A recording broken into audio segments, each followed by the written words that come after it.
Welcome back to the IBFP. Here's your host, Boxing New.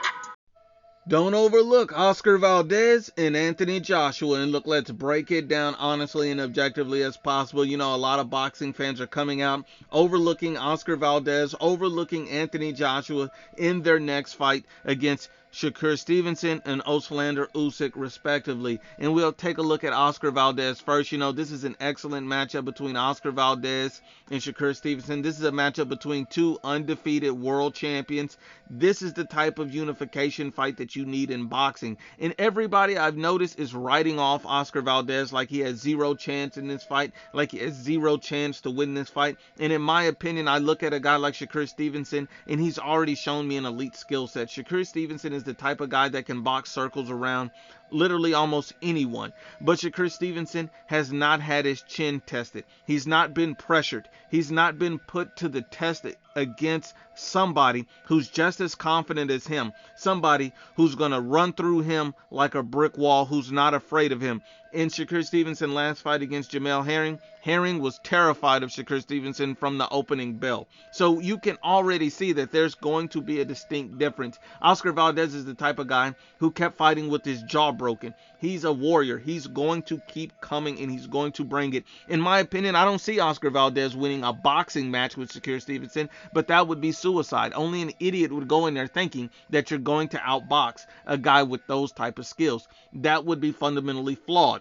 So I think Oscar Valdez has to approach the fight in the sense that he needs to hurt Shakur Stevenson, break him down, wear him down, and you don't need one punch to do it. It would be foolish and a mistake to go in there looking for one shot and can't get it and you get schooled. That's Deontay Wilder's method. That's Deontay Wilder's philosophy, and that's stupid. And that's not what Eddie Reynoso is going to use to approach this fight with Oscar Valdez and Shakur Stevenson. I believe that, Oscar Valdez, his best game plan of attack should be coming into the fight, breaking him down over the rounds, going to the body, using angles, and that's how he can wear down Shakur Stevenson over time, lull him into a fake sense of security, and then hit him with shots he does not see coming. You know, Shakur Stevenson does not have experience with a fighter of this caliber. He's never fought anybody at Oscar Valdez's level. So this would be a great fight for that.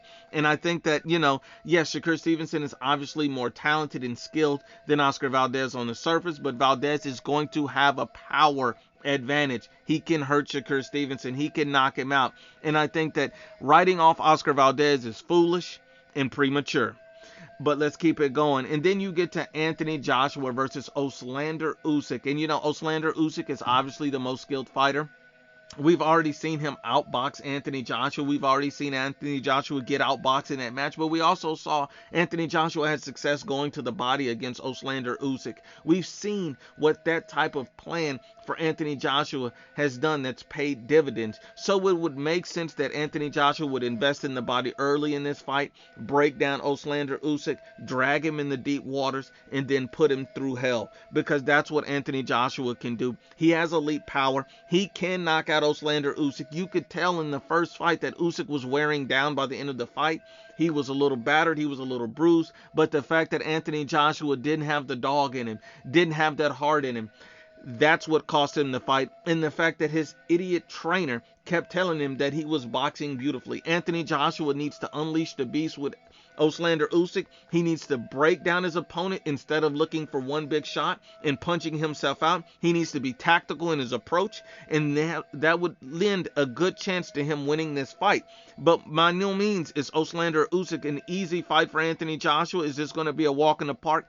Everything Anthony Joshua gets in this fight, he's going to have to work for it. But make no mistake, he's good enough to win this fight. And he showed in the Andy Ruiz Jr. rematch that he can dominate a rematch against an opponent who's already beat him.